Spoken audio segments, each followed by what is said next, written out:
बात करते हैं मेटाबोलाइट्स की। तो मेटाबोलाइट्स क्या है? एक्चुअली ये क्या होते हैं? बायोमॉलिक्यूल्स होते हैं। ये क्या है? These are biomolecules.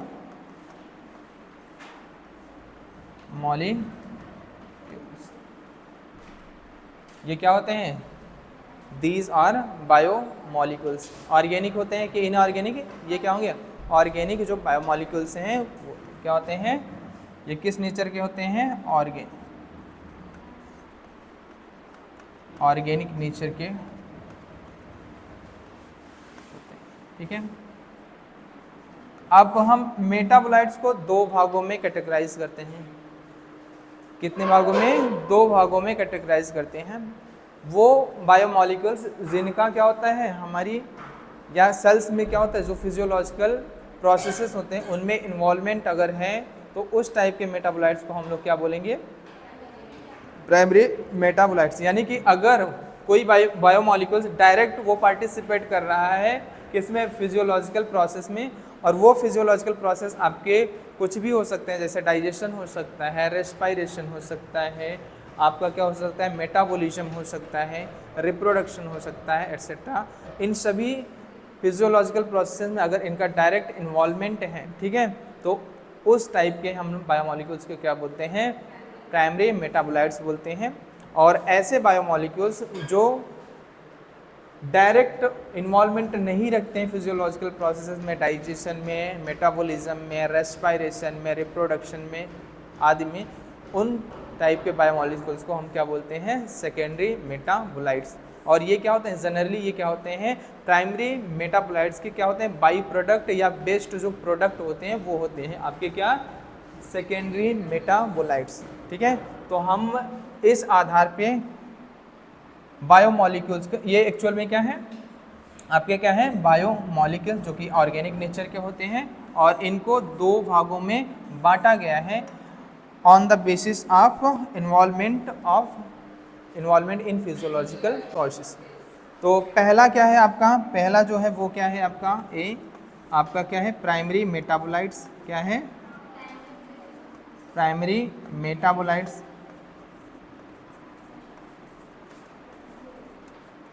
Primary metabolites. और क्या है आपका? बी आपका क्या है? Secondary metabolites.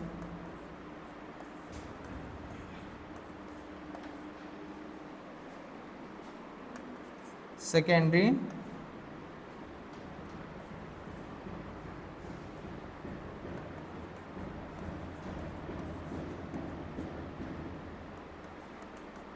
Primary metabolites and secondary metabolites.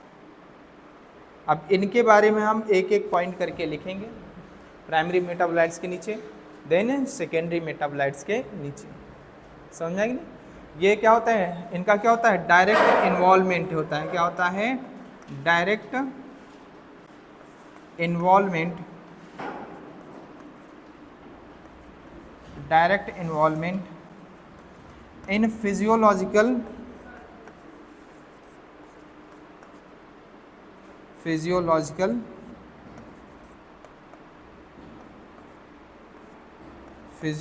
Processes. Physiological processes यानी कि इसका मतलब हुआ कि इनका जो फंक्शन होता है वो क्या होता है? आइडेंटिफिएबल होता है। इसका मतलब ये हुआ कि देयर फंक्शन इज आइडेंटिफिएबल। ये क्या होता है? डायरेक्ट इन्वॉल्वमेंट होता है इनका फिजियोलॉजिकल प्रोसेसेस में। और वो फिजियोलॉजिकल प्रोसेसेस क्या होते सकते हैं? लाइक आपका क्या हो सकता है? लाइक का रेस्पायरेशन हो सकता है। जैसे आपका ग्लूकोज है, फ्रक्टोज है, ग्लूकोज फ्रक्टोज है, रेस्पायरेशन चेन में, रेस्पायरेटरी चेन में पार्टिसिपेट होते हैं, वो respiration. Respiration, digestion,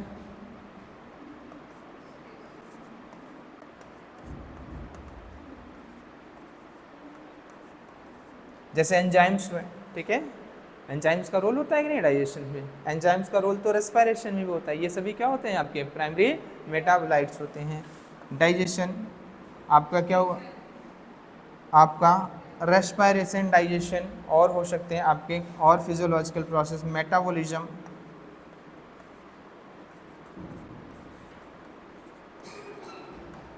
metabolism and metabolism हो सकते हैं। और क्या हो सकता है आपका रिप्रोडक्शन,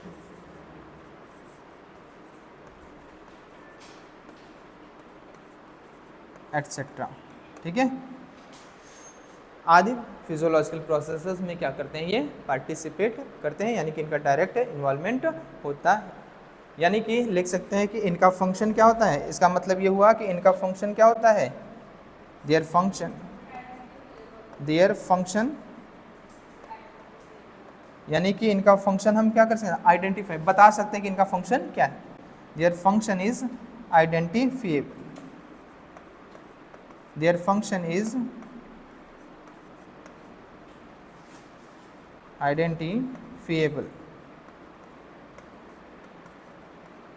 ठीक है, देयर फंक्शन इज आइडेंटिफिएबल, इनका फंक्शन क्या होता है, आइडेंटिफिएबल होता है। यहां पे बात करें, यानी कि इनका देयर इज नो, इनका क्या होता है,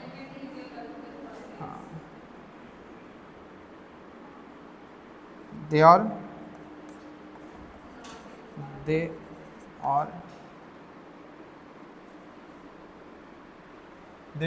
अच्छा direct involvement in physiological process.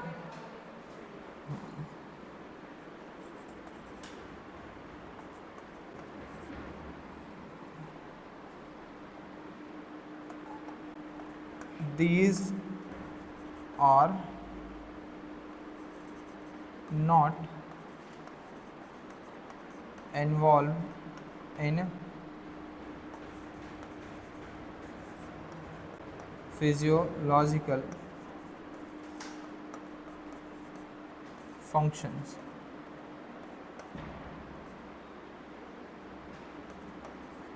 These are not involved in physiological function directly, यानी कि इनका कोई डायरेक्ट इन्वॉल्वमेंट फिजियोलॉजिकल फंक्शन में देखने को नहीं मिलता है। There are not involvement in physiological function directly. इसका मतलब यह हुआ कि their function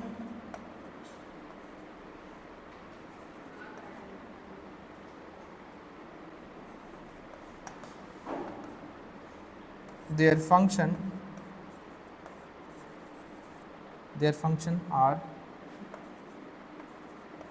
non-identifiable.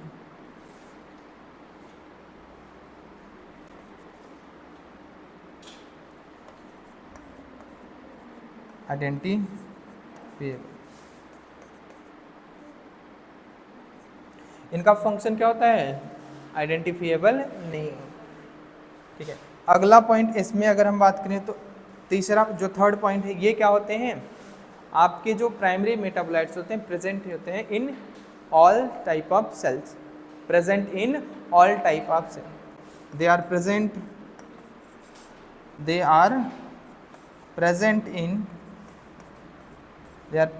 in all types of cells। वो लाइक आपका वो सेल क्या हो सकता है, बैक्टीरियल सेल हो, चाहे वो क्या हो, चाहे वो मोनेरा हो, चाहे वो प्रोटिस्टा हो, चाहे प्लांटी हो, चाहे आपका क्या हो, फंजाई हो, चाहे एनिमल हो। ठीक है, सेल्स की बात कर रही है। ठीक है, सेल्स की बात हो रही है। वायरस सेल उसमें भी प्रेजेंट होता है, आपका डीएनए आरएनए प्रेजेंट होते हैं। ठीक है, सब सेल्स की बात कर रहे हैं। ठीक है, लाइक बैक्टीरिया, फंजाई, प्लांटी,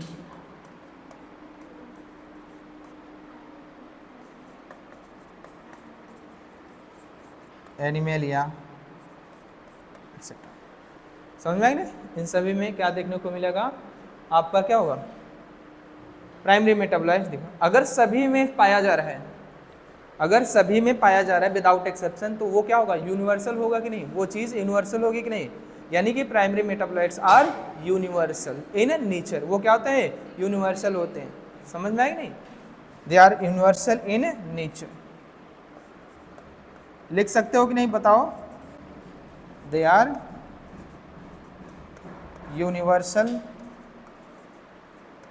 इन। अगर पूछे which of the following metabolites are universal, तो उसमें ढूंढना कि प्राइमरी मेटाबोलाइट्स के एग्जाम्पल क्या हैं, वो क्या होंगे, यूनिवर्सल टाइप के metabolites. They are universal in nature. और यूनिवर्सल इन नेचर का मतलब समझा दें, क्यों इनको यूनिवर्सल इन नेचर बोलते हैं, क्यों बोलते हैं। ये क्या होते हैं, ये सभी प्रकार के सेल्स में देखने को मिले, और यानी कि they are presents in all type of cell. समझ में आई नहीं, चाहे वो सेल आपकी प्रोकैरियोटिक सेल हो, चाहे आपकी यूकैरियोटिक सेल, ठीक है। और इनकी बात की जाए तो ये क्या होते हैं, सेकेंडरी मेटाबोलाइट जो होते हैं, स्पेशली किस में देखने को मिलते हैं, प्लांट्स में, फंजाई में और बैक्टीरिया यानी माइक्रोब्स वगैरह में, ठीक है, किसमें, माइक्रोब्स, ठीक है। दे आर स्पेशली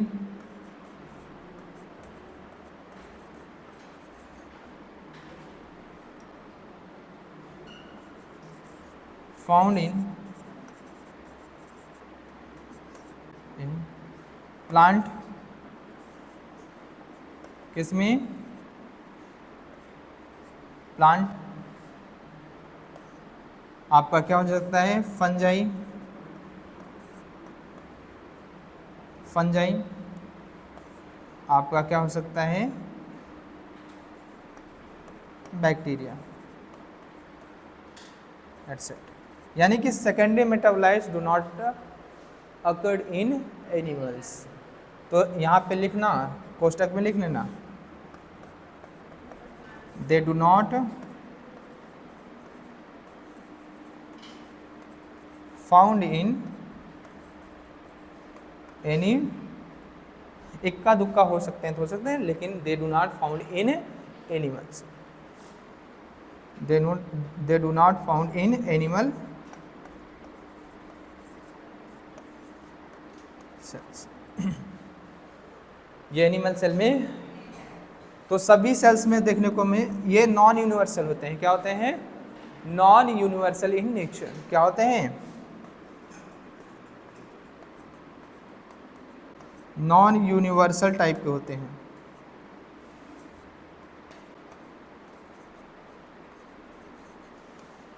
लिख चुके इतना, इतने पॉइंट लिख चुके, 1 2 3 4, कितने पॉइंट हो गए, 1 2 3 4, 4 पॉइंट लिख चुके, लिखो।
चलें,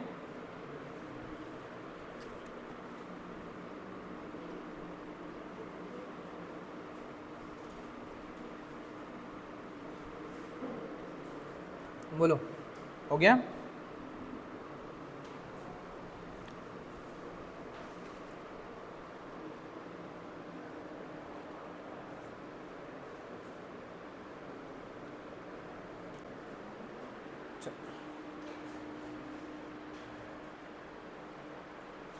एक दो पॉइंट और बचे हैं इनमें, बाकी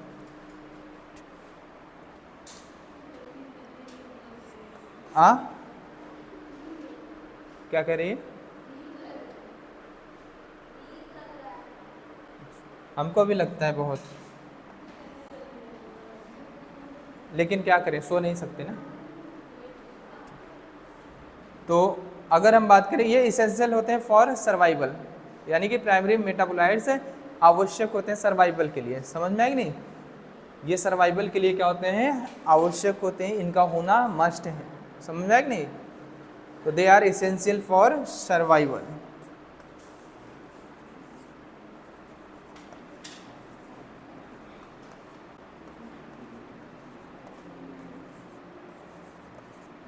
फॉर सर्वाइवल।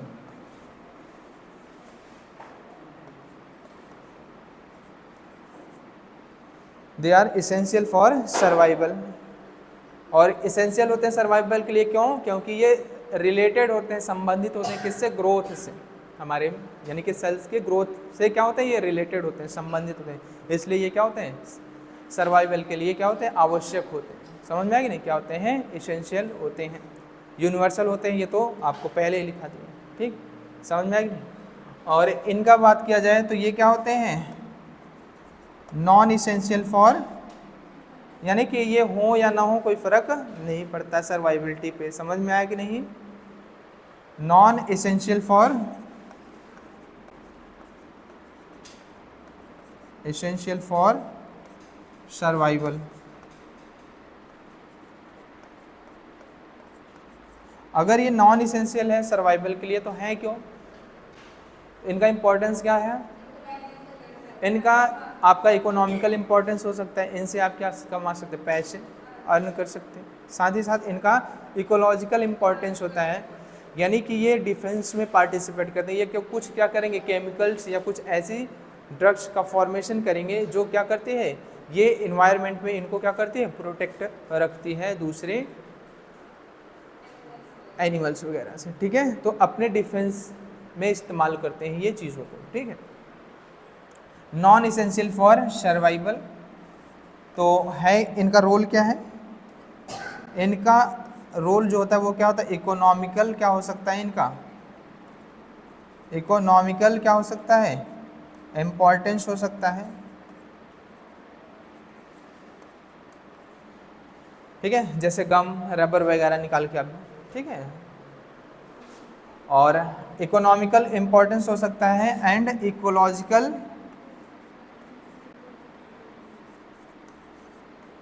Ecological importance. यानी कि हम क्या कर सकते हैं? ये इकोलॉजिकल इंपॉर्टेंस में क्या होगा? दैट मीन ये क्या करेंगे? ये क्या होता है? फॉर डिफेंस, फॉर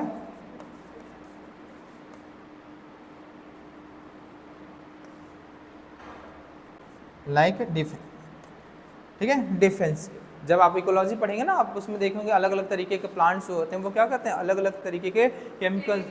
हाँ, तो वो क्या है? वो इनका वो सेकेंडरी मेटाबोलाइट्स होते हैं, और इनका क्या होता है? इकोलॉजिकल इंपॉर्टेंस होता है। इकोलॉजिकल पॉइंट आप जैसे देखेंगे तो ये डिफेंस में इस्तेमाल करते हैं। समझ में आया कि नहीं? ठीक है, आपके जो सेकेंडरी मेटाबोलाइट्स होते हैं, सेकेंडरी मेटाबोलाइट्स वो क्या है? ये क्या होते हैं? जनरली क्या होते हैं? बाई प्रोडक्ट या बेस्ड प्रोडक्ट होते हैं किसके? Primary metabolites.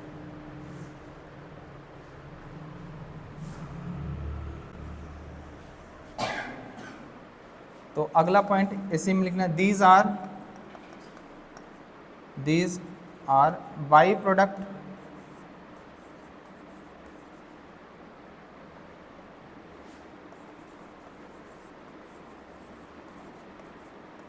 बाई प्रोडक्ट और बेस्ट, बेस्ट नहीं वेस्ट। ठीक है, हाँ, WAST, वेस्ट,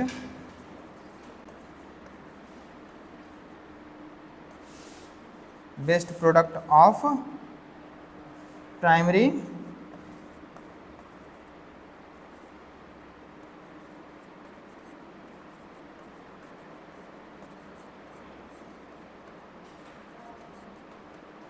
ये क्या होते हैं? दीज आर बाई प्रोडक्ट और waste product of primary metabolites. जो प्राइमरी मेटाबोलाइट्स हैं उनके क्या होते हैं, ये वेस्ट प्रोडक्ट या क्या होते हैं आपके, हाँ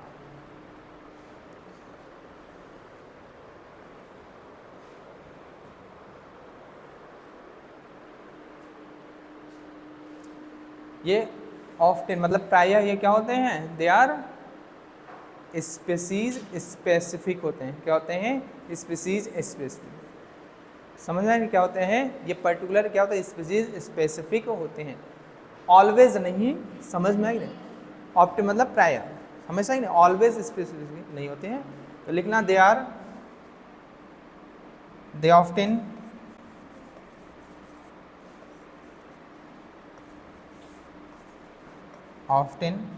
स्पेसीज स्पेसिफिक। देखो कभी कभी देखा करो कोई पर्टिकुलर केमिकल्स जो होती हैं या पर्टिकुलर जो ड्रग्स वगैरह होती हैं वो कोई पर्टिकुलर प्लांट्स या पर्टिकुलर चीज़ें ही बनाती हैं, ठीक है, या पर्टिकुलर स्पीसीज प्लांट की ही बनाई गई। तो ये क्या होंगे, ये क्या होंगे, प्रायः क्या होते हैं, स्पीसीज स्पेसिफिक होते हैं। समझ में आ गई नहीं। इतनी पॉइंट थे किसके बारे में, आपके सेकेंडरी मेटाबोलाइट्स के बारे में आप लिख लिए हैं, लिख चुके हैं। तो फिर एक बार सुन लीजिएगा, आपके मेटाबोलाइट्स जो होते हैं वो क्या होते हैं, बायोमॉलिक्यूल्स। ये क्या है आपके, बायोमॉलिक्यूल्स होते हैं। और हाँ ये क्या है आपके, बायोमॉलिक्यूल्स होते हैं। ऑर्गेनिक या इनऑर्गेनिक कंपाउंड होते हैं, ये ऑर्गेनिक कंपाउंड होते हैं। क्या होते हैं, ऑर्गेनिक कंपाउंड होते हैं। और अगर बात की जाए तो इनको दो कैटेगरीज में बांटा गया है। वो बायोमॉलिक्यूल्स जो जिनका सीधा यानी कि डायरेक्ट इन्वॉल्वमेंट हो फिजियोलॉजिकल प्रोसेसेस वगैरह में, लाइक डाइजेशन, रेस्पिरेशन, मेटाबॉलिज्म आदि में, तो उस टाइप के हम मेटाबोलाइट्स को क्या बोलते हैं, प्राइमरी मेटाबोलाइट्स। और जिनका डायरेक्ट इन्वॉल्वमेंट ना हो यानी कि उनका फंक्शन क्या हो, आइडेंटिफिकेबल ना हो, इनका रोल क्या है ये हमें पता ना हो, कि फिजियोलॉजिकल प्रोसेसेस में इनका भी कुछ रोल है वो हमें पता ही ना हो, तो इस तरीके के मेटाबोलाइट्स को हम लोग क्या बोलते हैं, सेकेंडरी मेटाबोलाइट्स। और सेकेंडरी मेटाबोलाइट्स जो होते हैं वो क्या होते हैं, प्राइमरी मेटाबोलाइट्स के या तो वेस्ट प्रोडक्ट या बाई प्रोडक्ट होते हैं। बात की जाए प्राइमरी मेटाबोलाइट्स की, तो primary metabolites all type of cells में प्रेजेंट होते हैं, चाहे प्रोकैरियोटिक सेल हो चाहे यूकैरियोटिक सेल हो, सभी तरीके के सेल में ये पाए जाते हैं। और अगर सभी प्रकार के सेल्स में पाए जा रहे हैं तो इनको हम यूनिवर्सल मेटाबोलाइट्स बोल सकते हैं। बिल्कुल, ये क्या होते हैं, यूनिवर्सल टाइप के मेटाबोलाइट्स होते हैं। और ये इसेंशियल होते हैं, क्या होते हैं, ये इसेंशियल होते हैं सर्वाइवल के लिए। किसके लिए, सर्वाइवल के लिए। यानी कि प्राइमरी मेटाबोलाइट्स के बिना सेल्स की सर्वाइवलिटी इंश्योर नहीं कर सकते आप, ठीक है, समझ में आएगी नहीं, क्यों, क्योंकि फिजियोलॉजिकल प्रोसेसेस प्रॉपर चल नहीं पाएंगे, समझ में आएगी नहीं, ठीक है। और अगर हम बात करें सेकेंडरी मेटाबोलाइट्स की, तो सेकेंडरी मेटाबोलाइट्स सर्वाइवल में इनका किसी भी प्रकार का रोल नहीं होता है। ये क्या होते हैं, नॉन इसेंशियल होते हैं, नॉन यूनिवर्सल होते हैं। ये क्या होता है, नॉन इसेंशियल, नॉन यूनिवर्सल होते हैं, ठीक। कौन, आपके सेकेंडरी मेटाबोलाइट्स। और आपके सेकेंडरी मेटाबोलाइट्स में क्या पॉइंट थे कि ये क्या होते हैं, इनका इकोनॉमिकल इम्पोर्टेंस हो सकता है, इनको हम बेच के क्या कर सकते हैं, पैसे कमा सकते हैं। साथ ही साथ ये हो सकता है कि ये इकोलॉजिकल इनका इम्पोर्टेंस हो, ये डिफेंस में चीज़ों को जो आपके सेकेंडरी मेटाबोलाइट उनका इस्तेमाल डिफेंस में कर रहे हो, ठीक है, ये हो सकता है। और आपका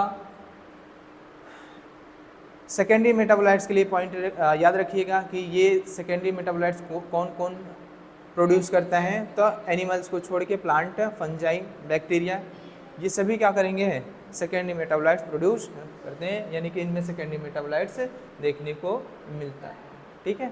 अब हम देखेंगे कि क्या क्या चीज़ें प्राइमरी मेटाबोलाइट्स में आती हैं, क्या क्या चीज़ें आपके सेकेंडरी मेटाबोलाइट्स में आएंगी। शुगर किस में आएगा, आपके प्राइमरी मेटाबोलाइट्स, यानी कि कार्बोहाइड्रेट किस में आएगा, प्राइमरी मेटाबोलाइट्स में आएगा कि नहीं, प्राइमरी मेटाबोलाइट्स में, ठीक है। तो शुगर आपके किस में आएंगे, प्राइमरी मेटाबोलाइट। शुगर जैसे आपको फ्रक्टोज हुआ, ग्लूकोज हुआ, फ्रक्टोज हुआ, ग्लूकोज हुआ, ठीक है। और क्या हुआ आपका, गैलेक्टोज हुआ, ठीक है। ये सभी किस में आएंगे, आपके प्राइमरी। न्यूक्लिक एसिड हुआ, न्यूक्लिक एसिड यानी कि DNA, RNA, न्यूक्लियोटाइड्स वगैरह हुआ, लिपिड हुआ, प्रोटीन हुआ, एंजाइम हुआ, समझ आए नहीं, ये सब किस में आएंगे आपके प्राइमरी मेटाबोलाइट्स में।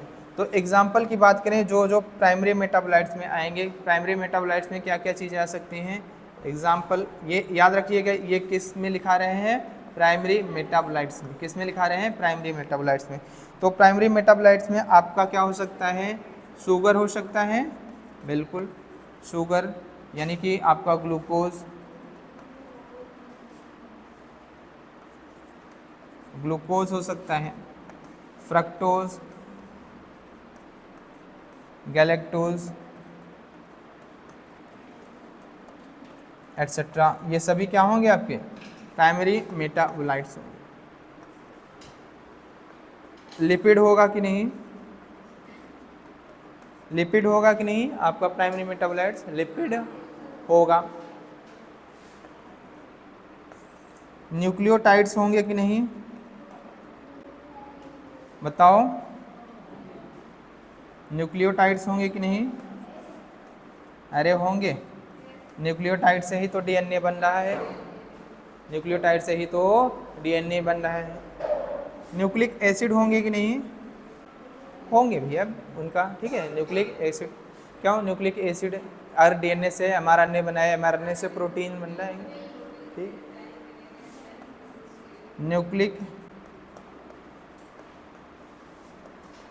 एसिड, अमाइनो एसिड होगा कि नहीं भैया, होगा, अमाइनो एसिड ही तो क्या बना रहे, प्रोटीन। अमाइनो एसिड, प्रोटीन होगा कि नहीं, प्रोटीन होगा कि नहीं, होगा। एंजाइम होगा कि नहीं, बोलो, एंजाइम होगा कि नहीं, होगा। ये सभी किस में आएंगे आपके प्राइमरी मेटाबोलाइट्स में। हार्मोन्स होगा कि नहीं, हाँ ठीक है, अरे वही कह दिए, ठीक है, जो आपका फिगर दिया है ना सभी आएंगे, ठीक है, हाँ ये सब किस में आएंगे, प्राइमरी मेटाबोलाइट्स में आएंगे। ये सभी प्राइमरी मेटाबोलाइट्स के एग्जाम्पल होते हैं, इनको लिख लो, फिर देखते हैं सेकेंडरी मेटाबोलाइट्स के एग्जाम्पल के बारे में। याद रखिएगा सेकेंडरी मेटाबोलाइट्स में क्या क्या चीज़ें आती हैं, ठीक है, समझ में आया कि नहीं।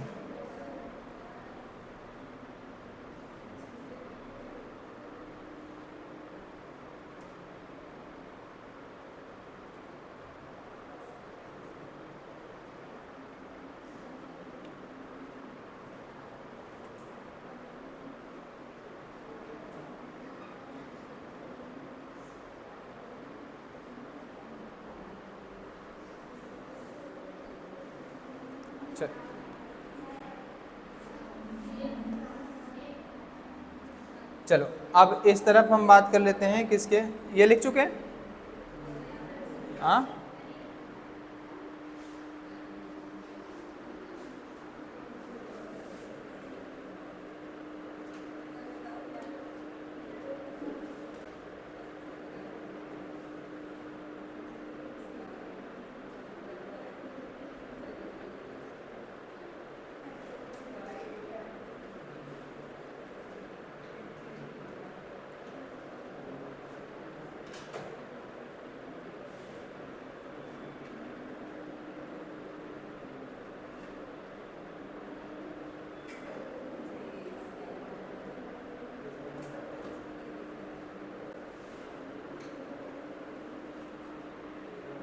चलें,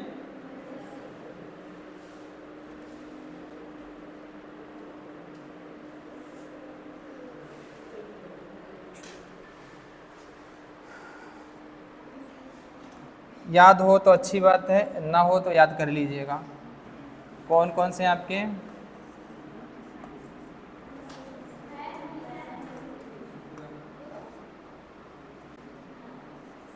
एक लड़का है पटेल, अपनी डीपी लगाया है, ठीक है।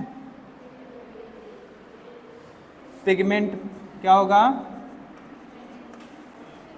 पिगमेंट एल्के, एल्केलॉइड,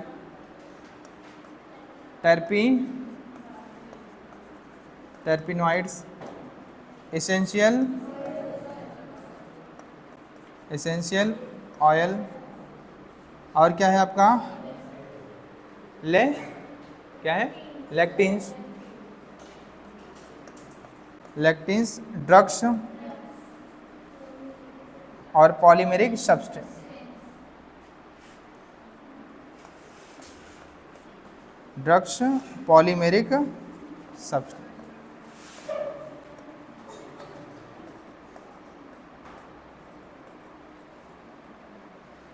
ये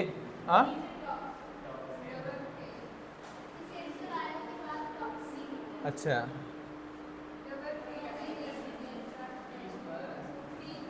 अरे चलो एक एक टी लिखवा देंगे, ठीक है, ठीक। चलो पटेल डीपी टी नीचे कर देते हैं। टॉक्सिन्स क्या है आपका? टॉक्सिन। पिगमेंट में क्या आ जाएगा आपका? कैरोटीनॉइड और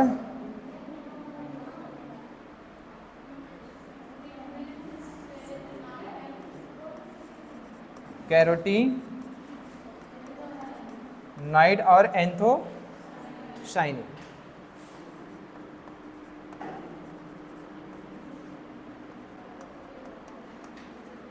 एंथोसाइनिन। एल्किलॉइड में क्या आएगा आपका? मॉर्फिन और कोडीन। मॉर्फिन और क्या आ जाएगा आपका? कोडीन आएगा। टर्पिनॉइड में डाई और मोनो टर्पिनॉइड। डाई और, याद रखिएगा क्या आएगा? डाई, मोनो और डाई। मोदी जी आ जाएंगे, ठीक है।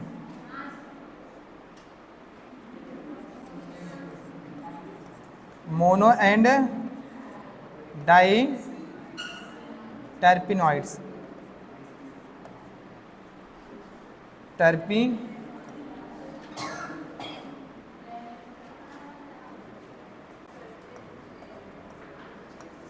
या लिखवाने का मतलब क्या है जानते हो? लिखवाने का मतलब ये नहीं है कि तुमको आता नहीं, लिखोगे याद होगा भैया, लिखोगे तब तो याद होगा। हाँ, तो मोनो एंड डाई टर्पिनॉइड। और एसेंशियल ऑयल में क्या है आपका? अरे lemon grass oil. Essential oil में क्या है? Lemon grass oil. और लेक्टिन्स में क्या क्या है आपका? कॉन्वो,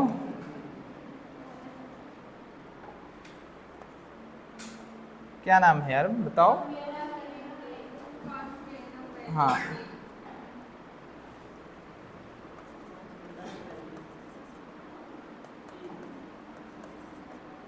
कॉन्वोनाविलीन ए। ड्रग्स में क्या है आपका? पॉलीमेरिक में पहले लिख लेते हैं, 3 चीज़ें हैं। पॉलीमेरिक में आपका रबर है, गम्स है और आपका क्या है? सेलुलोज। सेलुलोज। टॉक्सिन में क्या है?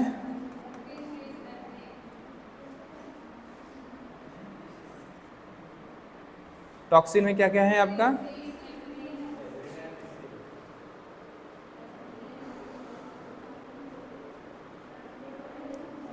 एब्रिन और रेक्सिन।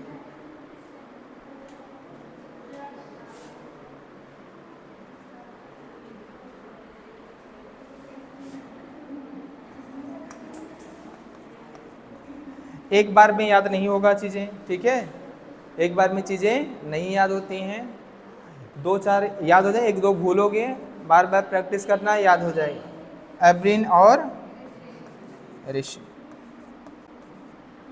और आपका ड्रग्स में क्या है आपका?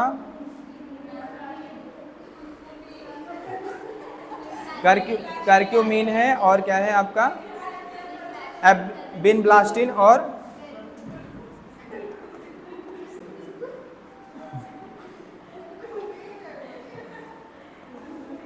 कर्क्यूमिन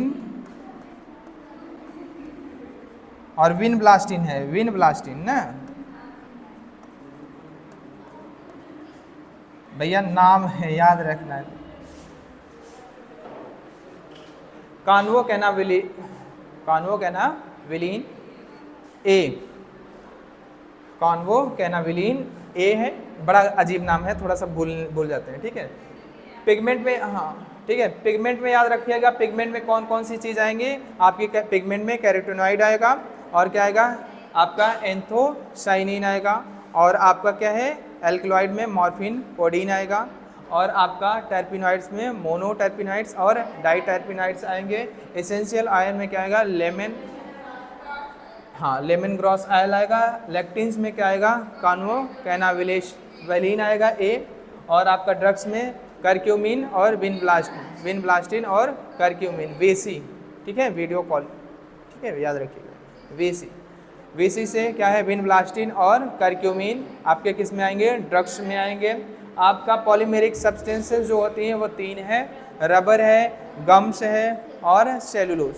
रबर और गम्स किस में आएंगे पॉलीमेरिक सब्सटेंस, समझ में आएंगे नहीं, पॉलीमेरिक सब्सटेंस है। और टॉक्सिन में क्या आ जाएगा आपका, टॉक्सिन में आपका 2 है एब्रिन और, ठीक है हाँ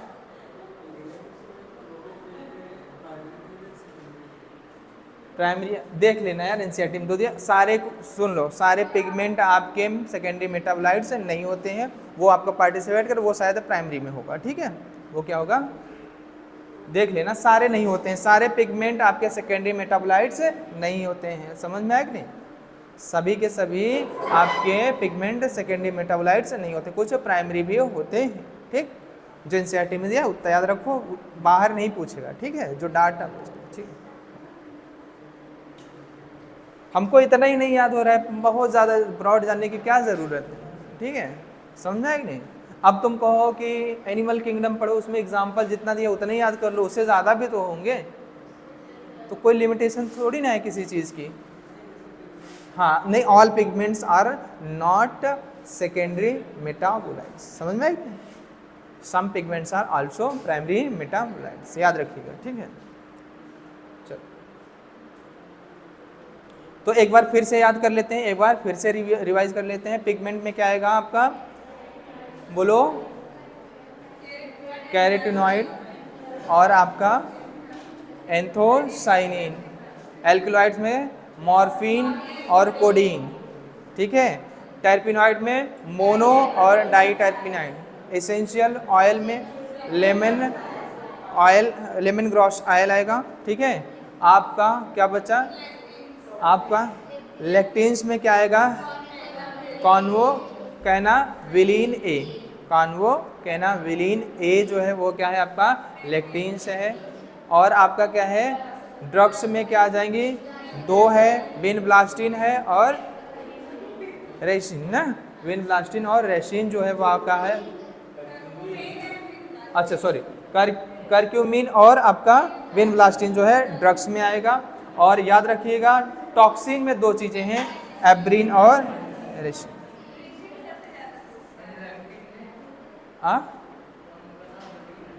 क्या चीज,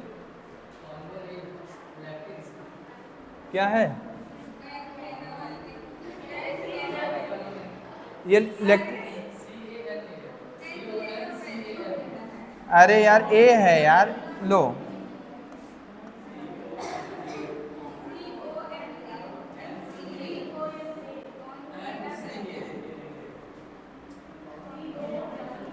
कहना, अरे यार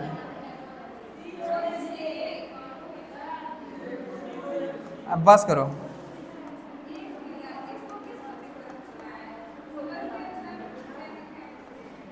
ठीक है यही है ना,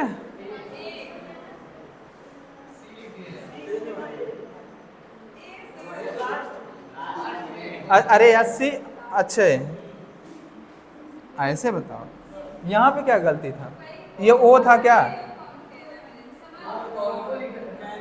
ए है यार, ए समझो इसको अच्छा ठीक है, चल याद कर लेना भैया, 1-2 बार रिपीट करना, लिख लिख के रिपीट करना, ठीक है लिख लिख के करना, याद होगा, ठीक है। 1-2 भूलोगे कोई दिक्कत नहीं है, फिर से जितनी बार लिखोगे उतनी बार आपको अच्छे से याद होंगी चीज़ें, ठीक है। सारे एक बार में याद हो जाएं, जरूरी नहीं है, कुछ भूलोगे, कुछ भूलोगे, ठीक है, बस करो।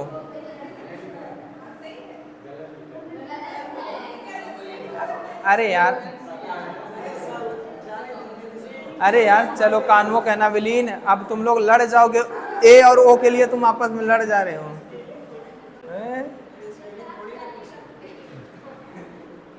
नाम जानते रहो, ठीक है, भावनाओं को समझो, भावनाओं भावनाओं को समझो, शब्दों में क्या रखा है, ठीक है।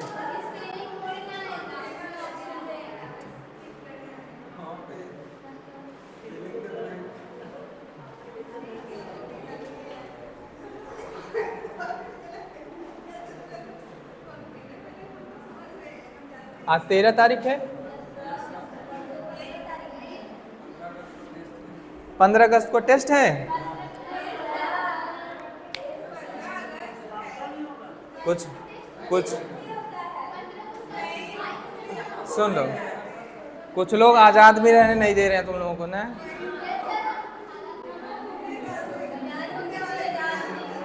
आजाद रहना चाहते हो, सुन लो, आजाद कैसे रहोगे? हाँ, पढ़ो लिखो नौकरी करो तो आजाद रहोगे ना, ठीक है। वैसे सुनो, ये जीवन ऐसा है ना, कभी आजाद नहीं हो पाओगे इससे, कोई ना कोई चीजें आपके लाइफ में हमेशा रहेंगी, ठीक है। और जिस दिन आजाद हुए यहाँ नहीं रह पाओगे, समझ आई नहीं? आजाद हुए तो यहाँ 13वें दिन पूड़ी बटेगी, ठीक है। चल,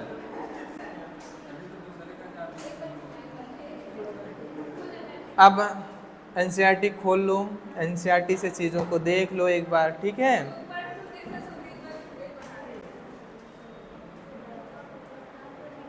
चलो, कह रहा है कि there is a wide diversity in living, कह रहा है there is wide diversity in living organism in biosphere, यानी कि हमारे बायोस्फीयर में अलग अलग तरीके के क्या हैं, डिफरेंट काइंड्स ऑफ के क्या है, लिविंग ऑर्गेनिज्म देखने को मिलते हैं।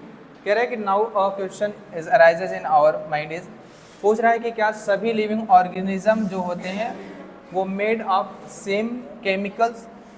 देखो, सभी तरीके के लिविंग ऑर्गेनिज्म की अगर हम बात करें तो सभी में बेसिक जो आपके एलिमेंट्स और कंपाउंड्स होंगे वो देखोगे क्या मिलेंगे, सेम मिलेंगे। क्या मिलेंगे? सेम मिलेंगे। ये कहना है एग्जैक्ट सेम तो थोड़ा बहुत, आपके सभी में देखोगे कार्बन दिखेगा, नाइट्रोजन दिखेगा, कार्बन दिखेगा, हाइड्रोजन दिखेगा, ऑक्सीजन, जितने भी लिविंग ऑर्गेनिज्म होंगे सभी में अमाइनो एसिड देखने को मिलेगा। सभी में क्या मिलेगा आपको? न्यूक्लिक एसिड, डीएनए, आरएनए मिलेगा। सभी में प्रोटीन देखने को मिलेगा। जितने भी लिविंग ऑर्गेनिज्म है सभी में क्या है आपका 20 तरह के अमाइनो एसिड देखेंगे, 20 टाइप ऑफ अमाइनो एसिड जो प्रोटीन बनाते हैं ना, अमाइनो एसिड देखने को मिलेंगे, ठीक है। तो ये क्या elements and compound, you have learn in chemistry how elements analysis is perform.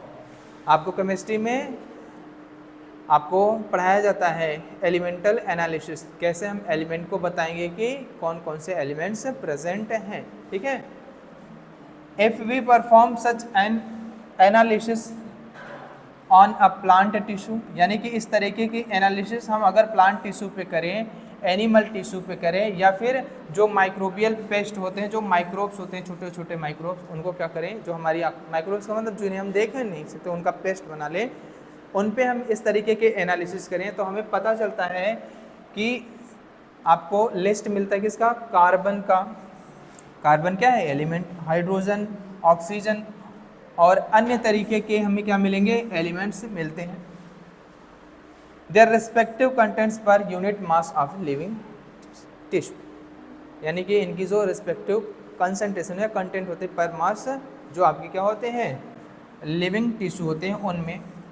If the same analysis, अगर हम सेम तरीके की एनालिसिस को करें, जो अर्थ क्रस्ट होता है, ठीक है, उसका छोटा सा कह लें पीस ले, ठीक है, एज एन एग्जाम्पल आप क्या है? Non living matter. ये क्या है आपका? Non living matter. Earth crust क्या है आपका?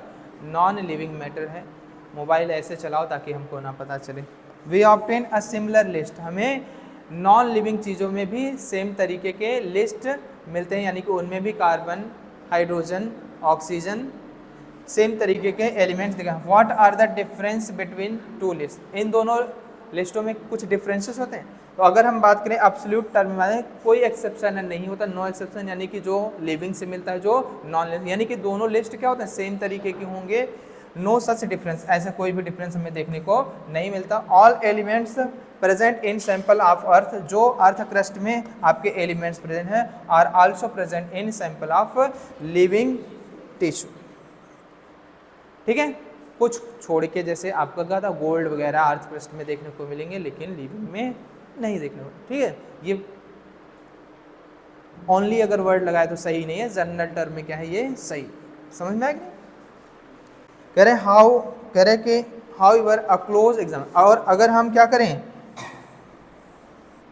बहुत ज़्यादा क्लोज एग्जामिनेशन करें, बहुत ज़्यादा एक्यूरेसी के साथ अगर और ज़्यादा परीक्षण करें, तो क्या मिलता है, reveal that the relative abundance, जो इनकी रिलेटिव कंसंट्रेशन होती है। ठीक है, रिलेटिव अबंडेंस बोले या रिलेटिव जो कंसंट्रेशन होती है कार्बन और हाइड्रोजन की with respect to other elements is higher इन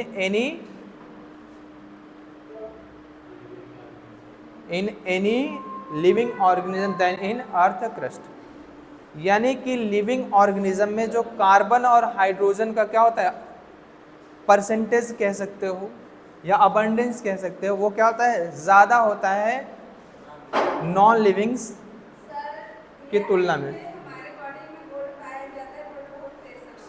हाँ ठीक है, ठीक है, चल ढूंढोगे तो एक्सेप्शन मिल जाते हैं जनरल। ठीक है, जनरल टर्म लिया जा रहा है। हाँ तो चल कह रहा है कि वी कैन ये क्या था आपका, ये क्या था, एलिमेंटल एनालिसिस। क्या था, एलिमेंटल एनालिसिस था। एलिमेंटल एनालिसिस से हमें पता चला कि लिविंग और नॉन लिविंग में सेम तरीके के एलिमेंट्स देखने को मिलते हैं, उनका रिलेटिव कंसंट्रेशन क्या हो सकता है, अलग अलग हो सकता है। जैसे लिविंग्स में कार्बन और हाइड्रोजन का जो क्या होता है, अबंडेंस होता है, वो ज़्यादा होता है किसकी तुलना में, जो नॉन लिविंग थिंग्स होती हैं उनकी तुलना में। अब हम क्या करेंगे, केमिकल एनालिसिस करेंगे और सेल्स में या टिश्यू में हम देखेंगे किस तरीके के केमिकल्स पाए जाते हैं। ठीक है, कह रहा है वी कैन कंटिन्यू, हम क्या लगातार सेम तरीके के क्वेश्चन पूछते हैं कि किस तरीके के ऑर्गेनिक कंपाउंड्स पाए जाते हैं लिविंग ऑर्गेनिज्म में, और कैसे हम इसका कह रहा है कि how does one go about the finding answer. तो आपको पता चलेगा कैसे, आप केमिकल एनालिसिस करिए। We can take any living tissue, और वो लिविंग टिश्यू आपका क्या हो सकता है, कोई प्लांट टिश्यू हो सकती है लाइक वेजिटेबल्स, या पीस ऑफ लीवर एनिमल हो सकता है, एंड ग्राइंड इट इन, इसको क्या करेंगे हम लोग, ग्राइंड करते हैं किसके साथ, ट्राइक्लोरो एसिटिक एसिड के साथ, ट्राइक्लोरो एसिटिक एसिड के साथ। और किस में ग्राइंड करते हैं, मोर्टार पेस्टल होता है, बता चुके हैं मोर्टार पेस्टल क्या होता है, जो पुराने डॉक्टर थे जो जाते थे पुड़िया बांध के देते थे जब, हाँ वही। तो हम में क्या मिलता है, एक थिक स्लरी मिलेगा, we obtain a thick slurry, जो एक थिक पेस्ट मिलेगा किसका, वो टिश्यू होंगे और क्या होंगे, trichloro acetic acid. If we were to stain, अगर हम इस पेस्ट को, इस स्लरी को क्या करें, छाने, क्या करें, छाने, और किससे, चीज़ क्लॉथ से, चीज़ क्लॉथ बता चुके थे क्या है, ठीक है, और या फिर कॉटन से, तो हमें क्या मिलता है, ऑब्टेन टू फ्रैक्शन, हमें दो तरीके के फ्रैक्शन दिखाई देते हैं, दो तरीके के फ्रैक्शन मिलते हैं। एक वो फ्रैक्शन जो क्या होता है, आपका एसिड में घुला होता है, और वो एक वो जो क्या था, चीज़ क्लॉथ या कॉटन में फंस जाता है, जो छनता नहीं, जो फिल्टर हो गया एक वो, और जो ट्रैप हो गया चीज़ क्लॉथ में या कॉटन में वो, दो तरीके के fraction. One called is filtrate, जो फिल्टर हो गया, जो छन गया, उसको हम क्या बोलते हैं, फिल्ट्रेट बोलते हैं, या इसी को हम क्या बोलते हैं, टेक्निकल वर्ड में क्या बोलते हैं, एसिड सॉल्युबल पुल बोलते हैं। और आपका पुल बता चुके हैं क्या है, ठीक है, एसिड सॉल्युबल पुल, कुछ नहीं, सम आप जो क्या होते हैं, हाँ, सेल के अंदर जो बायोमॉलिक्यूल्स का सम होता है उसको हम लोग क्या बोलते हैं, पुल बोल, ठीक। एंड द सेकेंड आपका जो होता है वो क्या कहलाता है, रिटेंटेंट, या इसको हम लोग टेक्निकल टर्म में क्या बोलते हैं, एसिड इनसॉल्युबल फ्रैक्शन या पुल बोलते हैं। साइंटिस्ट हैव फाउंड, जो आपके जो साइंटिस्ट हैं वो क्या होते हैं, थाउजेंड्स ऑफ ऑर्गेनिक कंपाउंड, हजारों की संख्या में क्या मिलते हैं, ऑर्गेनिक कंपाउंड देखने को मिलते हैं किसमें, एसिड सॉल्युबल पुल। एसिड सॉल्युबल पुल में हजारों की संख्या में क्या मिलते हैं, ऑर्गेनिक कंपाउंड। इसका मतलब एसिड सॉल्युबल पुल में इनऑर्गेनिक कंपाउंड नहीं मिलेंगे या इनऑर्गेनिक चीज़ें नहीं मिलती हैं, मिलती हैं इनऑर्गेनिक चीज़ें। ये आगे लिखा है, ठीक है, क्या लिखा है आगे।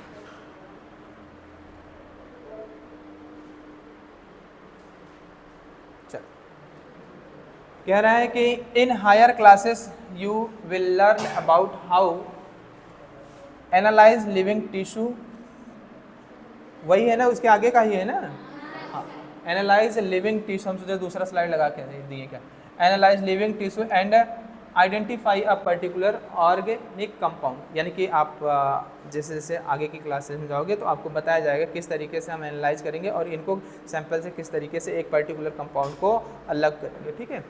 कह रहे हैं इट विल सफिशिएंट टू से हियर दैट, जो एक्सट्रैक्ट जो मिलता है, एक्सट्रैक्ट मिलता है जिनमें कंपाउंड्स होते हैं, then subject to extract various separation process, जो एक्सट्रैक्ट मिलता है उनको क्या करते हैं, अलग अलग सेपरेशन प्रोसेस या टेक्निक से हम लोग क्या करते हैं, गुजारते हैं, जब तक कि एक सिंगल कंपाउंड आपका क्या हो जाए, उन सभी कंपाउंड में से या एक्सट्रैक्ट में से क्या हो जाए, अलग ना हो जाए। समझना है, एक्सट्रैक्ट में ढेर सारे कंपाउंड्स होंगे, तो उन एक पर्टिकुलर अगर हमें कंपाउंड को सेपरेट करना है, आइसोलेट करना है, तो उसके लिए हमें क्या, कौन सी टेक्निक अपनानी पड़ेगी, separation techniques. In other words one isolated purifies a compound, इस तरीके से मिलेगा। कह रहा है कि analytical techniques when applied to the compounds give us an idea, किसके बारे में, कि कंपाउंड जो प्रेजेंट है एक्सट्रैक्ट में उसका मॉलिकुलर वेट क्या है, उसकी प्रोबेबल स्ट्रक्चर, संरचना कैसी हो सकती है कंपाउंड की।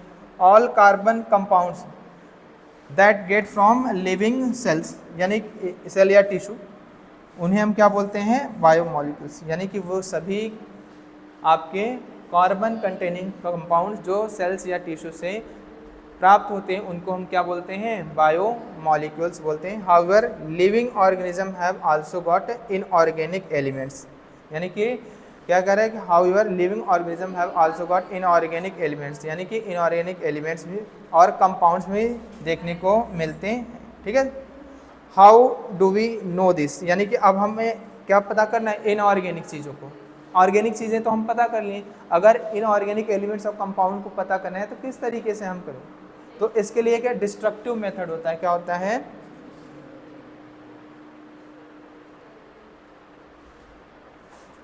How do know this, a slightly different but destructive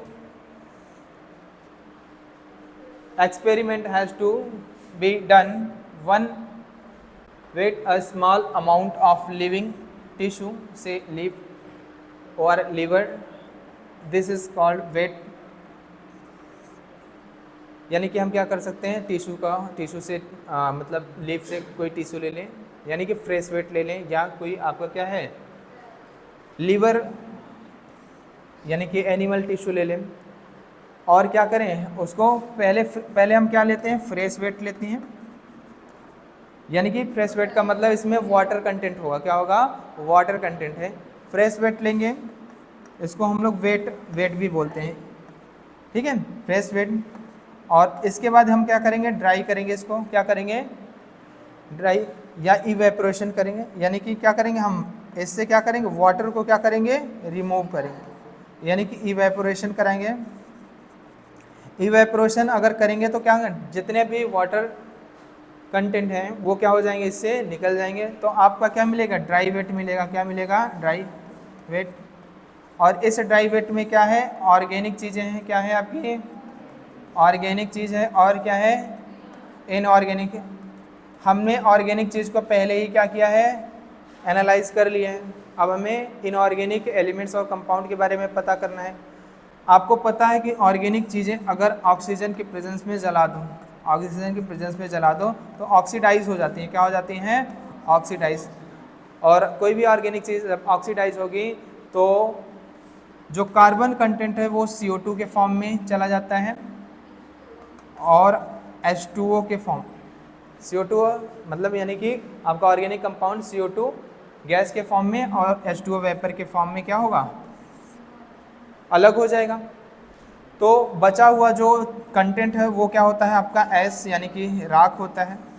इसमें क्या होगा आपका इनऑर्गेनिक चीज़ होगा, क्या होगा, इनऑर्गेनिक चीज़ें होंगी, यानी कि इनऑर्गेनिक चीज़ों में क्या एलिमेंट्स और कंपाउंड होंगे। इस तरीके से हम क्या कर सकते हैं, इनकी क्या कर सकते हैं, एनालिसिस कर सकते हैं, किसकी, इनऑर्गेनिक एलिमेंट्स और आपके, हाँ ठीक है, इसको बोलते हैं डिस्ट्रक्टिव एनालिसिस। डिस्ट्रक्टिव एनालिसिस क्यों बोलते हैं, इसमें हम क्या करते हैं, हाँ चीज़ों को ऑक्सीडाइज कर रहे हैं, तो चीज़ों को तोड़ रहे हैं, ठीक है, क्या बोलते हैं इसको, डिस्ट्रक्टिव एनालिसिस।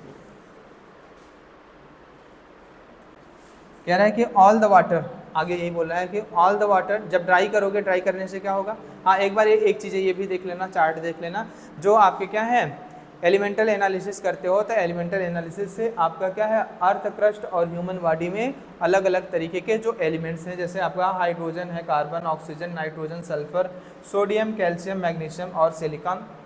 बात की जाए ह्यूमन बॉडी में सबसे ज़्यादा अमाउंट किसका होता है, ऑक्सीजन का 65% होता है, कार्बन 18.5% होता है, और आपका हाइड्रोजन क्या होता है, आपका हाइड्रोजन क्या होता है, इसमें 9.5 दिया है ये क्या है भैया 0.5, ये क्या है 0.5, समझा कि नहीं। अच्छा नई एनसीईआरटी में देखो 9.5 दिया है क्या, हाँ 0.5 ना, हाँ तो ये भैया ये 0.5 है, ठीक है, 0 मिस प्रिंट है जमाने का नहीं, ये क्या है 0.5 है, ठीक है। और नहीं, हाँ तो भैया याद रखिएगा, अगर नई एनसीईआरटी में अब शायद चेंज हुआ तो याद रख, बना लो उसको, न्यू एनसीईआरटी के अकॉर्डिंग बना लो। ये नई, हम वही इसीलिए बोले ना नई एनसीईआरटी देखो पहले, नई एनसीईआरटी में संशोधन हुई चीज़ें, ठीक है, कुछ चीज़ों को बदला गया है, और वो आप मार्केट से एनसीईआरटी खरीदोगे उसमें देखने को नहीं मिलेगा, जब आप पीडीएफ डाउनलोड करोगे तब आपको मिलेंगी चीज़ें, ठीक है, समझ में आएगी नहीं। तो इसमें याद रखिएगा सबसे ज़्यादा अबंडेंस किसका ह्यूमन बॉडी में, ऑक्सीजन का, दूसरे नंबर पे क्या है आपका कार्बन का, तीसरे नंबर पे क्या है आपका हाइड्रोजन का, चौथे नंबर पे क्या है आपका नाइट्रोजन, और पांचवें नंबर पे क्या है आपका कैल्शियम, और सबसे कम क्या है आपका सिलिकॉन।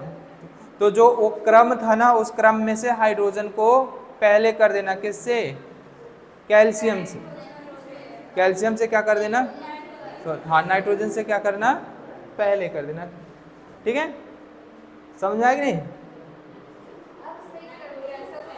यानी कि पहले, अब क्या हो जाएगा, अगर हम बात करें ऑक्सीजन, कार्बन और आपका हाइड्रोजन, नाइट्रोजन और आपका कैल्शियम, ठीक है, और सबसे नेग्लिजिबल क्या होगा आपका, सबसे नेग्लिजिबल अमाउंट किसका होगा आपका सिलिकॉन का, किसका, सिलिकॉन हमारी बॉडी में। और ये फ्रेश वेट में, ये ह्यूमन बॉडी के जो सेल्स वो किसमें, फ्रेश वेट की बात कर रहा है, किसमें, फ्रेश वेट।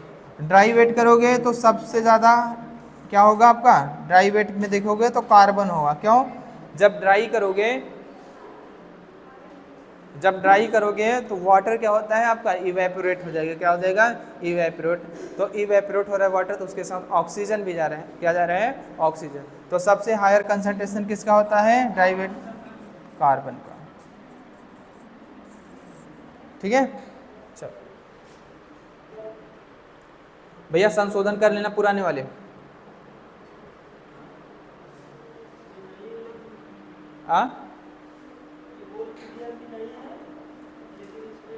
हम बता तो रहे हैं नई वाले में अभी आपको नहीं है, जब पीडीएफ डाउनलोड, अगर तुम, हाँ जब पीडीएफ नहीं तो चलो एक दिन जितने भी आपके संशोधन है सबको बता देंगे कहाँ कहाँ है, ठीक है, डाउनलोड करके दे देंगे, ठीक है।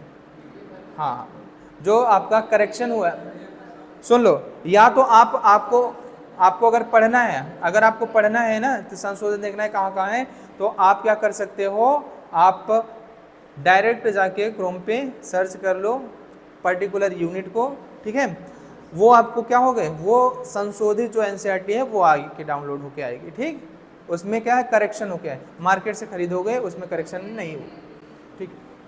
चल कह रहा है कि जितने वाटर कंटेंट होंगे सभी क्या हो जाएंगे, इवेपोरेट हो जाएंगे। The remaining material gives dry weight, हमें जो बच जाएगा क्या मिलेगा, ड्राई वेट मिलेगा। Now if the tissue is fully burn, अगर हम पूरी तरीके से इसको जला दें, इसको पूरी तरीके से जला दें तो जितने भी कार्बन कंपाउंड होंगे सभी क्या हो जाएंगे, ऑक्सीडाइज हो जाएंगे गैसियस CO2 और वाटर वेपर, गैसियस CO2 और वाटर वेपर में, एंड इस तरीके से क्या हो जाएंगे, ऑर्गेनिक चीजें क्या हो जाएंगे, रिमूव हो जाएंगे, क्या हो जाएंगे, रिमूव हो जाएंगे। What is remaining is called S, जो बचा हुआ चीज है उसे हम क्या बोलेंगे, एस। अब एस में क्या होगा, एस कंटेन्स इनऑर्गेनिक एलिमेंट्स, और कौन से आपके कैल्शियम, मैग्नीशियम, आपका क्या हो सकता है एटसेट्रा, ठीक है, ये सभी आपके बच हैं। हाँ, इनऑर्गेनिक कंपाउंड्स भी होंगे, ये एलिमेंट्स हैं, क्या है, एलिमेंट्स, और कौन से कंपाउंड आपके लाइक सल्फेट और क्या आपके फॉस्फेट एटसेट्रा, यानी कि इस तरीके से हम इनऑर्गेनिक एलिमेंट्स और कंपाउंड की एनालिसिस कर पाएंगे, किस तरीके से, डिस्ट्रक्टिव मेथड के द्वारा, ठीक है। और also seen in the acid soluble pools, ये क्या होते हैं, एसिड सॉल्युबल पुल में भी देखने को मिलते हैं, वहाँ पे पढ़ाया था ना, इनऑर्गेनिक चीज़ें भी एसिड सॉल्युबल पुल में देखने को मिलती हैं।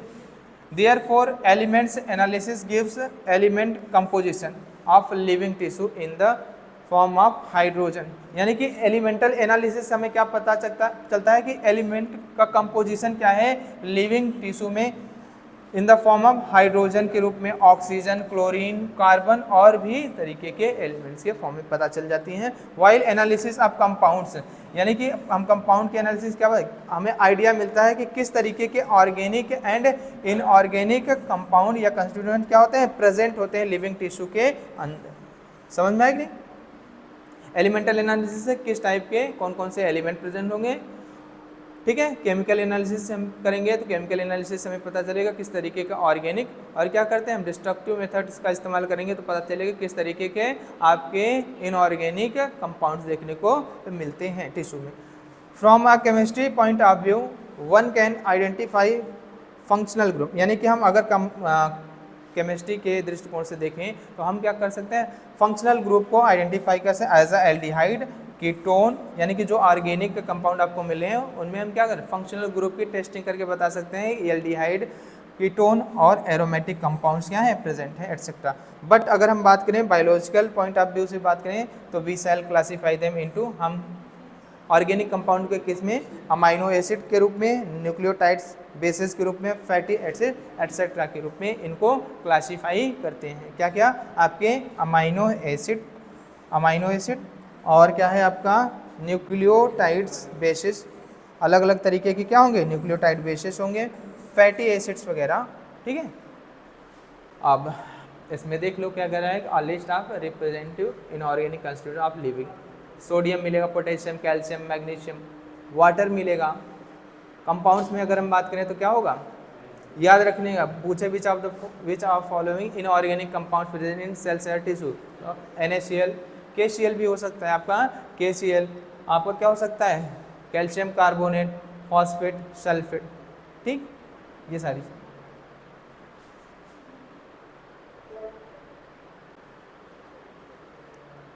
बायो मैक्रो मॉलिक्यूल्स किसकी बात कर रहे हैं, बायो मैक्रो मॉलिक्यूल्स की बात कर रहे हैं। कह रहा है कि there is one feature common to all those compounds found in acid soluble पुल,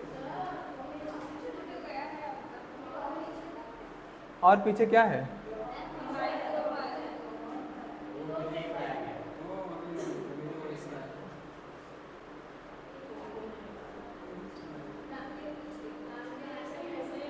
उसमें क्या है बताओ,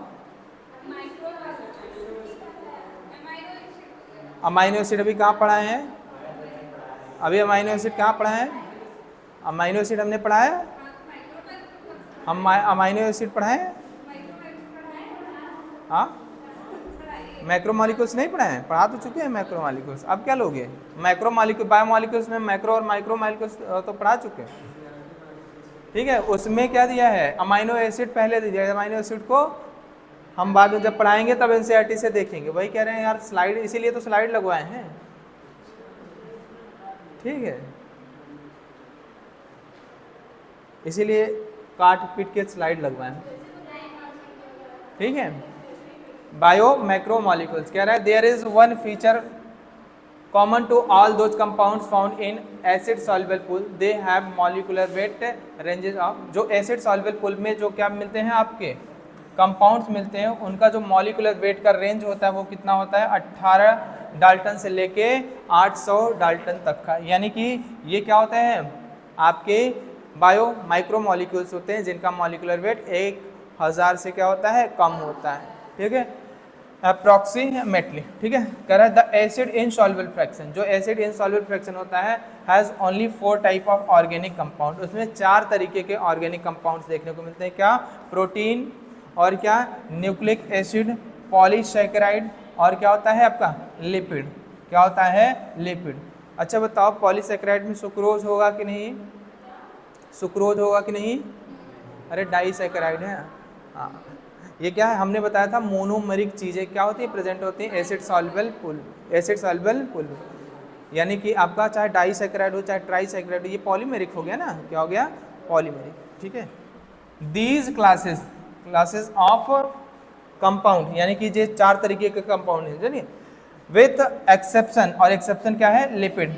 लिपिड को छोड़ के हैव मॉलिक्यूलर वेट। इनका, इन चारों कंपाउंड्स का जो मॉलिक्यूलर वेट होता है वो क्या होता है? इनका रेंज जो होता है वो 10,000 डाल्टन या इससे ज़्यादा होगा।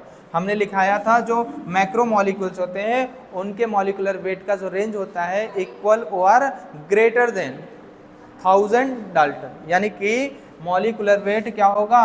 मैक्रोमॉलिक्यूल्स का जो मॉलिक्यूलर वेट होता है वो क्या होता है? इज ग्रेटर और इक्वल टू 1000 डाल्टन, 1000 डी। ये हमने लिखवाया है, ठीक है। कह रहा है कि for this very reason biomolecules, that means chemical compounds found in living organism are of 2 type. यही कारण है कि क्या होता है आपके जो जो आपके बायोमॉलिक्यूल्स होते हैं क्या होते हैं?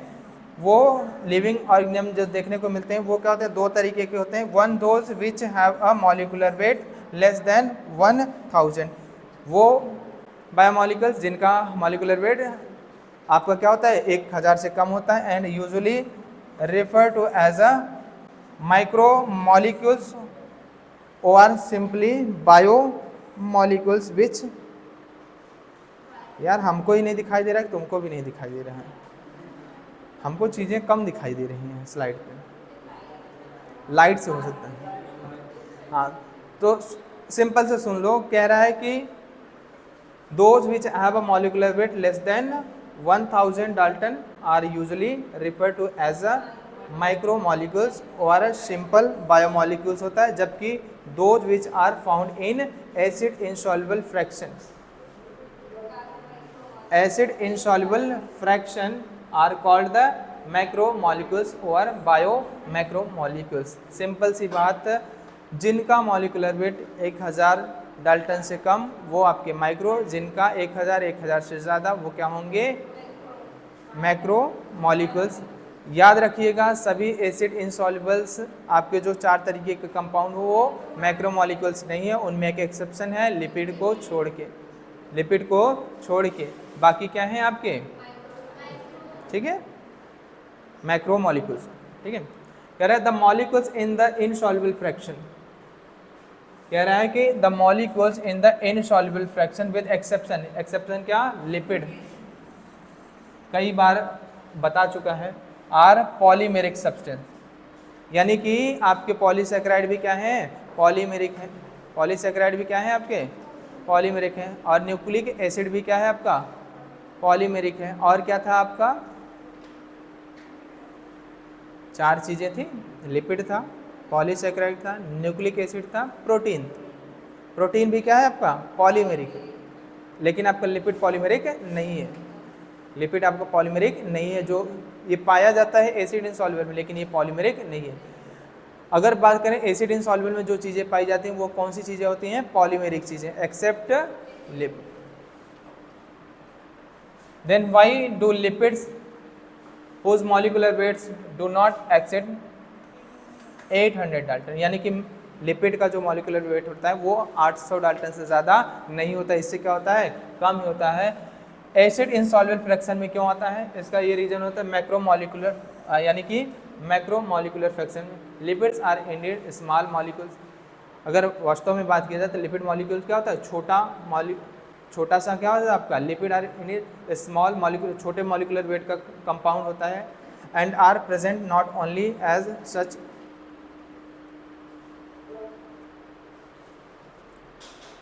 not present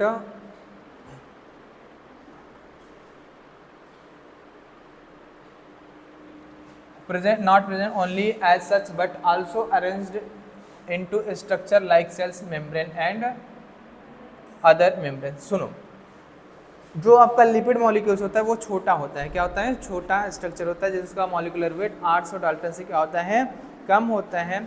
ये क्या करता है, एग्रीगेट होता है, क्या होता है, एग्रीगेट होता है और एक स्ट्रक्चर बनाता है जैसे सेल मेम्ब्रेन में आपके लिपिड की स्ट्रक्चर होता है उस तरीके के, ठीक है। तो इसके कारण क्या होता है, वो ट्रैप हो जाता है किसमें, आपके एसिड इनसॉल्युबल पूल में या चीज़ क्लॉथ या कॉटन वगैरह में। यही कारण होता है आपका लिपिड जो होता है वो किस में देखने को मिलता है, एसिड इनसॉल्युबल फ्रैक्शन। हमने दो चीज़ें लिखाई थी कि लिपिड आपका एसिड इनसॉल्युबल फ्रैक्शन में क्यों पाया जाता है, एक तो उसका नॉन पोलर नेचर का होना, वो हाइड्रोफोबिक, ठीक है, इसलिए, और दूसरा क्या है, छोटे छोटे लिपिड मॉलिक्यूल्स आपस में एग्रीगेट होकर सेल मेम्ब्रेन की तरह क्या बनते हैं, एक स्ट्रक्चर बना लेते हैं या अदर दूसरी मेम्ब्रेन की तरह एक स्ट्रक्चर बना लेते हैं जिसके कारण वो ट्रैप्ड हो जाते हैं किसमें, एसिड इनसॉल्युबल पूल में, ठीक है। When we grind a tissue, जब हम ग्राइंड करते हैं टिश्यू को, we are disrupting the cells structure, हम क्या करते हैं, सेल स्ट्रक्चर को क्या करते हैं, डिस्ट्रक्ट करते हैं, ठीक है, डिस्ट्रक्ट करते हैं। Cell membrane and other membranes are broken into pieces, cell membrane और दूसरे जो मेम्ब्रेन छोटे छोटे पीसेस में क्या होते हैं, टूट जाते हैं। And form a vesicles which are not water soluble, और क्या होंगे, छोटे छोटे क्या बना लेते हैं, वेसिकल्स। और तुमको पता है सेल मेम्ब्रेन में मेजर कंटेंट किसका होता है, लिपिड का, क्या होगा, लिपिड, और लिपिड है तो ये क्या होगा, नॉन सॉल्युबल होगा, किसमें, वाटर में। Therefore, these membrane fragments in the form of vesicles get separated along with the acid insoluble pool and hence in the macromolecular fraction। इसलिए ये क्या इसमें दिखाई देते हैं, मैक्रोमोलिकुलर फ्रैक्शन में दिखाई देते हैं। यानी कि हम मेम्ब्रेन को जब क्या करेंगे, डिस्ट्रक्ट करते हैं या सेल ऑर्गेनेल्स के जो मेम्ब्रेन डिस्ट्रक्ट जब होते हैं तो वो क्या होता है, छोटे छोटे वेसिकल्स के रूप में आ जाते हैं और वो वेसिकल्स आगे क्या हो, आगे फिर से एग्रीगेट हो जाते हैं, क्या होता है, फिर से एग्रीगेट हो जाते हैं और इस तरीके से वो ट्रैप्ड रहते हैं किसमें, चीज़ क्लॉथ या कॉटन में, इसीलिए वो आपके मैक्रोमोलिकुलर फ्रैक्शन में देखने को मिलते हैं। Lipids are not strictly macromolecules, और ये सीधा सीधा कह रहा है कि लिपिड आपका क्या होता है, मैक्रोमोलिक्यूल्स नहीं होता है, ये बता भी रहा है, ठीक है।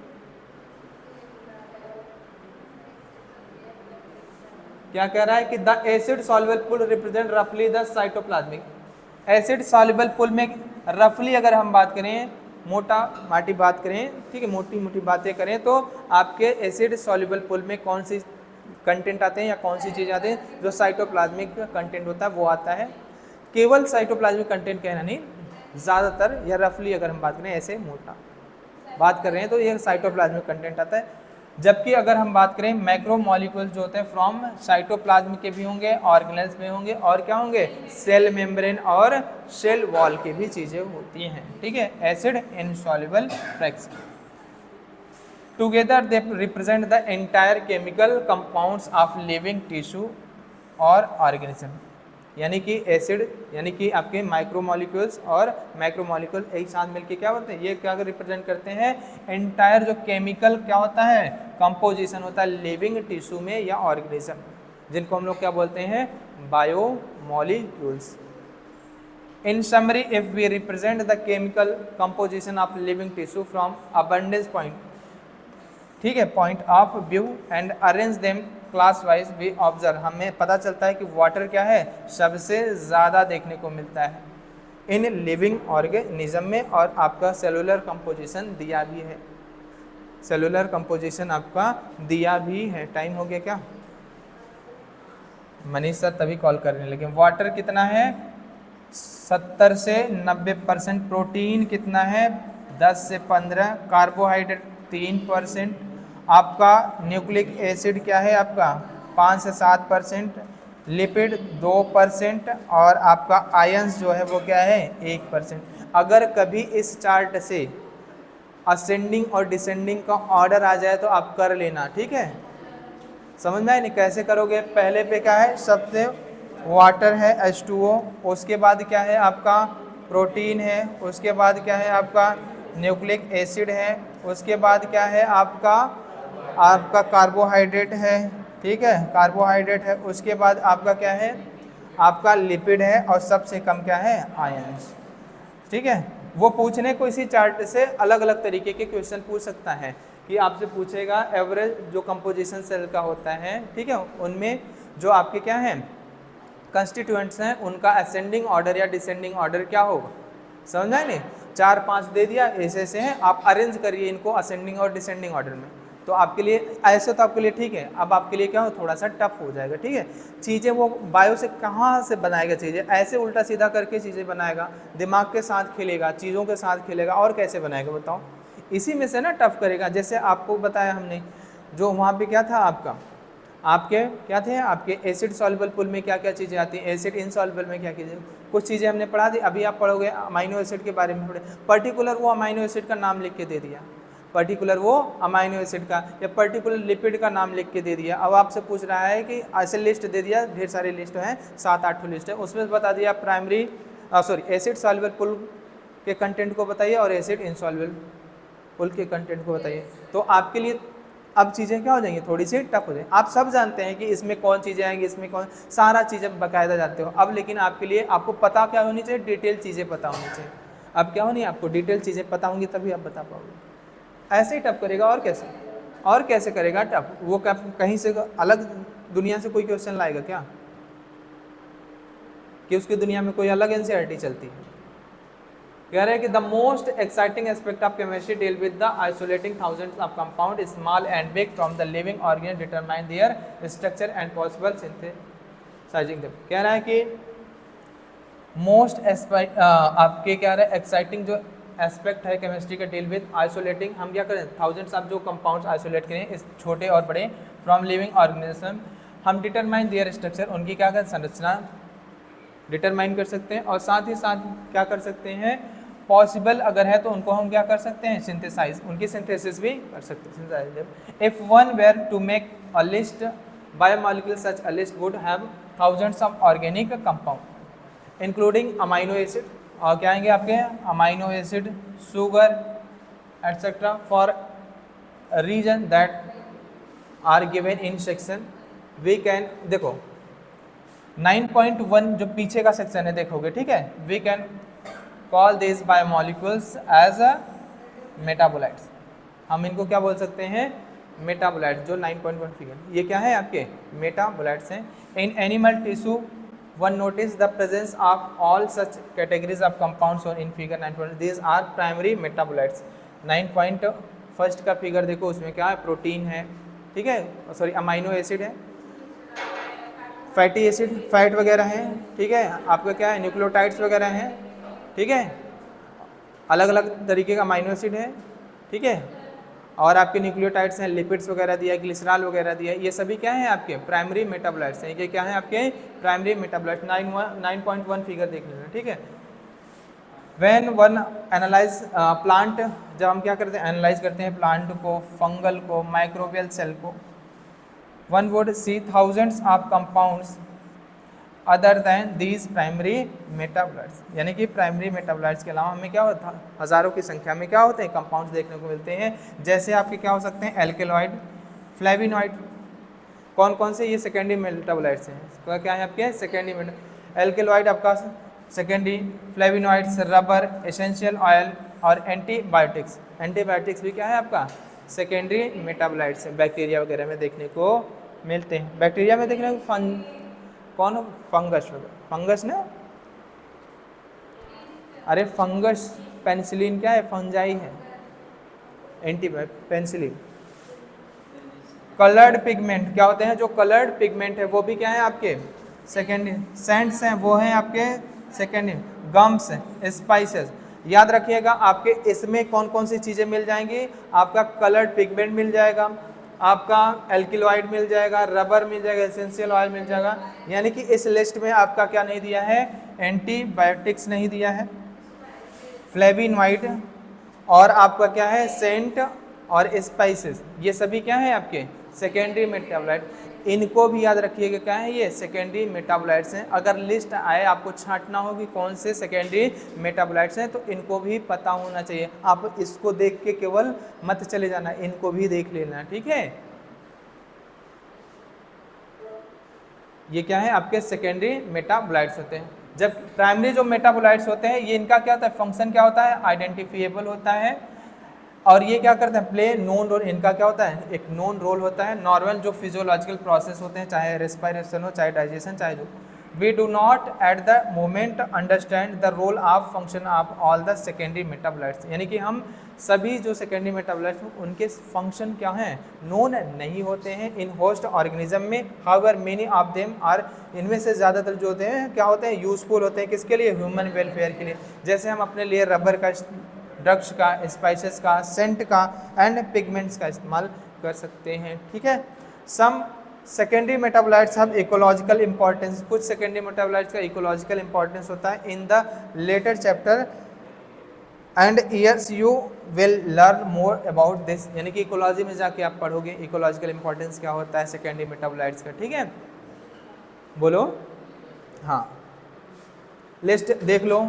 पिगमेंट में कैरोटीनॉइड और एंथोसाइनिन आएगा, एल्कलॉइड में मॉर्फिन और कोडीन आएगा, टर्पिनॉइड्स में मोनो और डाइटर्पिनॉइड्स आएंगे, एसेंशियल ऑयल में लेमन ग्रास ऑयल आएगा, टॉक्सिन में एब्रिन और रिसिन आएगा, और लेक्टिन्स में आपको क्या है, कॉनकैनावेलिन आएगा, कॉनकैनावेलिन आएगा, ठीक है।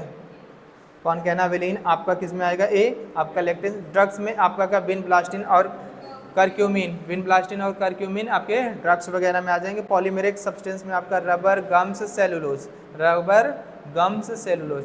अगर 3-4 बार याद कराने पर 2-3 भी याद है तो ठीक है, ऐसे रटना नहीं, बैठ के बार बार लिखना, याद हो जाएगा। ऐसे देखते रहो, याद हो जाएगा, ठीक है। समझ में आया कि नहीं? हाँ, एक बार सोचोगे रट लें, भूल जाओगे, फिर क्या होगा, भूल जाओगे। बार बार देखते रहो, कुछ दिन बाद ऐसे देखते रहो अपने आप दिमाग में। वैसे अगर आपको याद भी नहीं है तब भी आप नाम आएगा ना पिगमेंट, तो जान जाओगे हाँ यही थे पिगमेंट, ठीक है। चलें।